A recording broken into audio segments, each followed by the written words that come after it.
ଏବେ ବି ଆଞ୍ଚଳିକ ପାଣିପାଗ ବିଜ୍ଞାନ କେନ୍ଦ୍ର ପକ୍ଷରୁ ବଡ଼ ଖବର ସାମ୍ନାକୁ ଆସିଛି। ପୁଣି ଏକ ଯୋଡ଼ା ଲଘୁଚାପ କ୍ଷେତ୍ର ସୃଷ୍ଟି ହେବା ସମ୍ଭାବନା ରହିଛି। ତେବେ ସୂଚନା ଅନୁସାରେ ତା ପୂର୍ବରୁ ଭିଡ଼ିଓଟିକୁ ଗୋଟେ ଲାଇକ୍ କରନ୍ତୁ, ସବସ୍କ୍ରାଇବ୍ କରି ଘଣ୍ଟି ବେଲ୍ ଆଇକନ୍କୁ ପ୍ରେସ୍ କରନ୍ତୁ, ଯାହାଫଳରେ ଯେକୌଣସି ନୂଆ ଅପଡେଟ୍ ଆପଣମାନେ ମୋ ଚ୍ୟାନେଲ ମାଧ୍ୟମରେ ସର୍ବପ୍ରଥମେ ପାଇପାରିବେ। ଡେରି ନକରି ଚାଲନ୍ତୁ ଖବର ଉପରେ ନଜର ପକାଇବା। ପୁଣି ଏକ ଯୋଡ଼ା ଲଘୁଚାପ କ୍ଷେତ୍ର ସୃଷ୍ଟି ହେବା ସମ୍ଭାବନା ରହିଛି। ଆଗାମୀ 24 ଘଣ୍ଟାରେ ଉତ୍ତର ପଶ୍ଚିମ ମଧ୍ୟପ୍ରଦେଶ ଓ ପାର୍ଶ୍ୱବର୍ତ୍ତୀ ଅଞ୍ଚଳରେ ସୃଷ୍ଟି ହେବ ଏକ ଲଘୁଚାପ କ୍ଷେତ୍ର।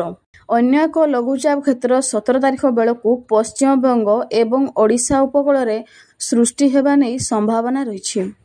ଏହାର ପ୍ରଭାବରେ ରାଜ୍ୟର ବିଭିନ୍ନ ସ୍ଥାନରେ ପ୍ରବଳରୁ ଅତି ପ୍ରବଳ ବର୍ଷା ନେଇ ଆକଳନ କରିଛି ପାଣିପାଗ ବିଭାଗ।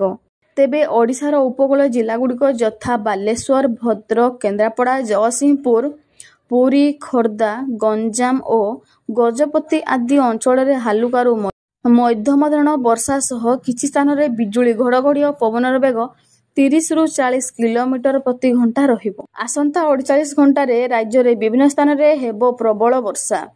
ପୁଣି ଉତ୍ତର ଓଡ଼ିଶାରେ ହେବ ପ୍ରବଳ ବର୍ଷା।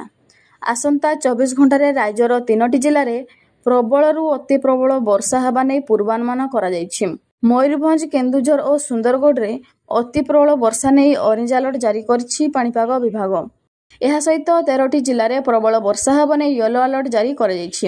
ସେ 13ଟି ଜିଲ୍ଲାଗୁଡ଼ିକ ହେଲା ବାଲେଶ୍ୱର, ଭଦ୍ରକ, କେନ୍ଦ୍ରାପଡ଼ା, ଯାଜପୁର, ଅନୁଗୁଳ, ଢେଙ୍କାନାଳ, ଦେଓଗଡ଼, କଟକ, ନୟାଗଡ଼, କଳାହାଣ୍ଡି, କୋରାପୁଟ, ରାୟଗଡ଼ା ଓ ସମ୍ବଲପୁରରେ ପ୍ରବଳ ବର୍ଷା ନେଇ ୟେଲୋ ଆଲର୍ଟ ଜାରି କରିଛି ଆଞ୍ଚଳିକ ପାଣିପାଗ ବିଭାଗ।